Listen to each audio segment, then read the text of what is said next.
Kadu no anjodo nyanyo neng yang kebit ngan mata ate oware ho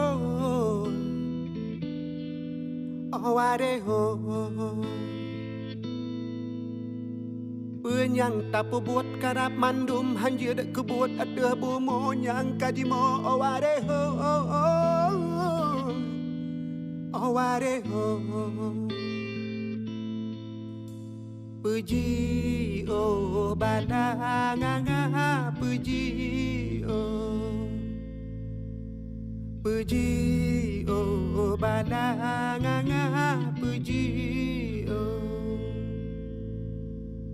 Kadu no anjodo nyanyo neng yang kebit ngan mata hati oware ho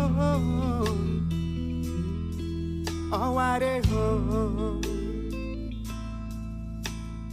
Penyang tapu buat karap mandum hanjut ke buat ada bumo nyang kajimo oware ho